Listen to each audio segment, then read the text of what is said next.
Good afternoon, folks, or good morning, wherever you are and whatever time you watch this video. My first crash, as you might be able to guess from the title of this video. So, first crash with the Skydio 2. Expected, to be honest. And so I'll run through the footage with you now so you get some sort of idea. Idea of putting this video up is you guys or gals can compare the footage and then try and work out whether or not you should be flying in the area you should be flying in the right conditions, etc., etc., to hopefully help you avoid crashing yours. One of the things to remember is that these are quite expensive drones, as you might know, as it hurt your pocket when you bought one. So you probably don't want to be crashing it. So hopefully this video will help. For us, we take a little bit of extra risk because we're filming product and things like that for product reviews of the electric unicycle. So kind of the risk is sometimes for us worth the payoff. So pushing it a little bit more than you might do usually to get a shot. We are more open to that risk, put it that way. Whereas if you're buying this just for your own personal use and you just want to have a bit of fun with it and you really don't want to smash it up and you want to do all you can to stop that happening, then this video might help you understand what it can and can't do. So let's have a look at the footage. So if I just take it back a little bit, so it's followed me this far, so it's been behind me. You can see the lights of the sun there, top left is just going off behind the trees, just about to. So it's sat, if you can see my mouse there, it's about there, so it's disappearing. It's probably about 15 minutes before sunset. So the light's fairly low. This is the environment it's in. So you can see it here. This isn't using the beacon, I don't think. This is on the phone only. So let's roll the footage. So we're coming in and I decide what I'm gonna do is I'm gonna whip back because actually I want to film everybody. So I'm gonna ride by and do a little wave. So the footage, I've made sure on the app there, I've just said follow me. So it's behind. It's then gonna fly over. I do a little wave at the boys. Hello boys. And you can see there, up here, it's some very thin footage, but it's fairly open, fairly. And there you can see here, low branches. It should see those, but can you see this here as well? This sort of thin stuff, so you need to watch that. So this then comes up behind, so I say go. So at this point, I've actually said come behind me. And what it does, of course, if I run you through it, it's already above me, so it needs to let me go on a little bit first before it can actually turn around and start following me behind. And what happens is that, so it's hit a branch. So let's just whip that back to the end again. So let's watch it in full. I come up, it turns around, it's going sideways, boom, down to the ground, and it shuts off and doesn't recover. So what's actually happened is it hit a very, very fine branch. So it will have hit, let's have a quick look. So it's crashed into here somewhere. It's hit one of these very fine branches, which is under ½ an inch. So in the manual, you shouldn't be flying it around any branches that are smaller than ½ an inch, which is quite big, ½ an inch.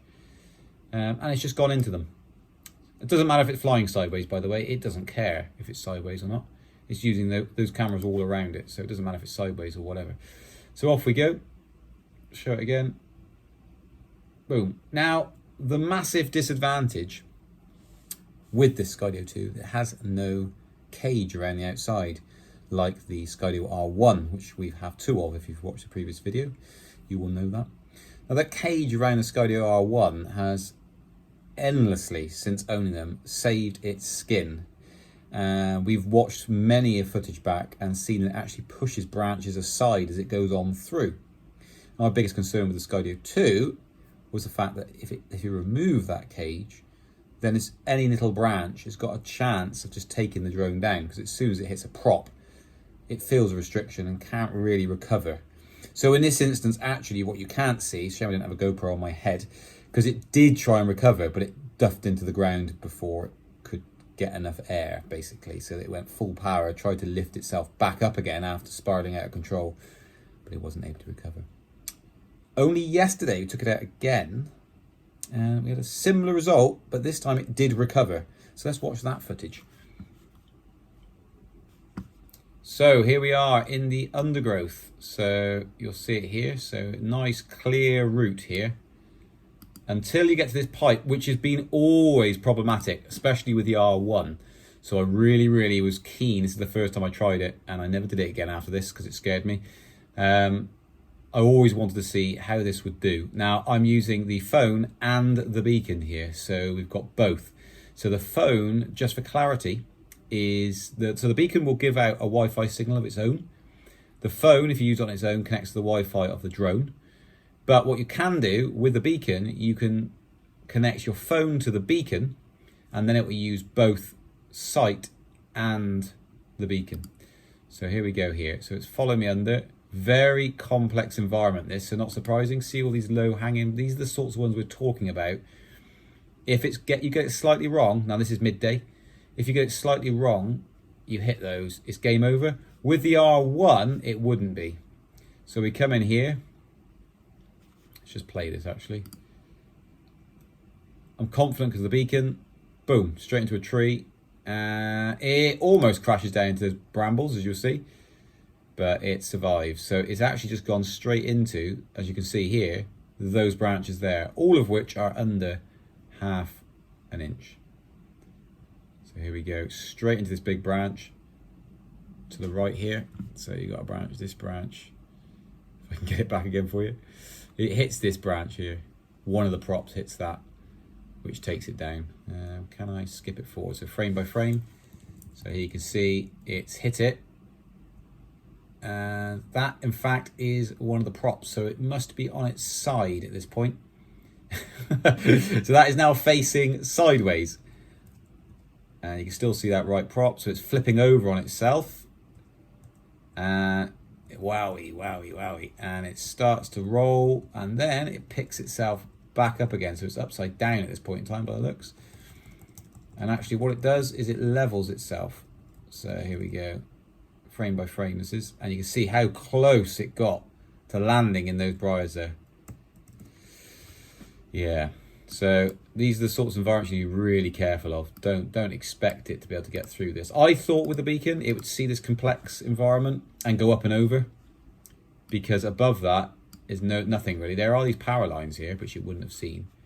But yeah, so it comes up here. I thought, oh, this might now just go up and over, but it doesn't. So it goes up and has a nice time in the tree.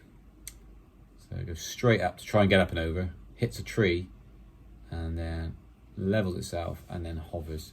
Thank goodness. So then what happens? I think I come back round. So you can see the environment, there it is. It's quite a clear shot of where we are.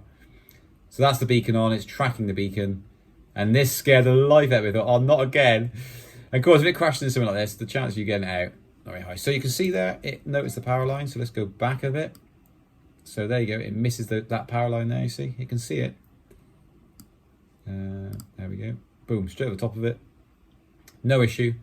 So it was only that little bit area, it was a complex environment. This bit, fine. So it did survive, it didn't shatter the prop, nothing like that. Works absolutely fine. And from this shot from this day, we got some really good footage from it. So it's just a quick video really to show you the sort of environment that you probably don't want to be flying in, to be fair. But you can see here, following alongside profile, it's fine. Works really well in a fairly open environment. It works as sweet as in that. Look at it, a beautiful machine. Love the Skydio, it's brilliant. Look at that, some great shots. Missing all these big obstacles, no issues whatsoever. You do get that every now and again. Did you see that? The camera jolts slightly. There, like that, which is a bit annoying. You might not notice it if it's just a bit of DIY stuff, but for work, filming product reviews, that jolt is a little bit annoying. That's mainly from using the beacon, it seems to be. But there we are. So that is actually some nice footage. Not great, the color grading. I've done nothing with it. It's just raw footage. It's just straight off the camera. But as you can see, it passes trees like that, no issues whatsoever. Keeps me fairly center of frame, looking good. So I'm hoping that really helps you understand what it can and can't do. So it might save you $1,000. Put it that way. So try and steer away from those environments if you can. If you see them coming up and you're on the beacon, you can just press the stop button and it'll stop immediately as long as it's connected to the beacon, and it'll hover in place until you want to sort it out and do whatever. Yeah, so just try and stay away from those sorts of environments. As it's closing in, the trees start closing in more and more. Just think, do I want to risk this, or do I really want this shot? And I don't mind if I smash up my drone. Also worth noting, don't forget, from that first crash, nothing was replaced. It did damage slightly a prop, only very slightly. There's a slight mark on it. It hit the ground really hard. The battery didn't fall out. It landed in some foliage, so that was kind of, took some of the impact, but it hit the ground. It was on dirt. It was covered in dirt after that. Had to get a cloth and clean it all off and make sure the lenses weren't scratched for the autonomy cameras. But it survived the crash and it flew it later on that day, no issues whatsoever. It hit this on the second one, it hit that as well, obviously, and it didn't go down, and it still carried on flying. We used it for another 40 minutes after that, getting loads and loads of shots. So that's just a helpful video.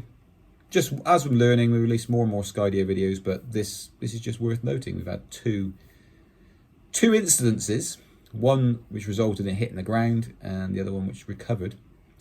And the recovery is more like what we're used to seeing with the R1, where it hits something and it'll just recover and come back to life and carry on hovering, and then it will pick you back up again and fly you off. So please give this video a big thumbs up. That would be absolutely great if you could like and subscribe, basically, for more content, especially on all gadgets, but we're also doing this whole series on the Skydio 2 as well. Cheers guys, and I'll see you on the next one.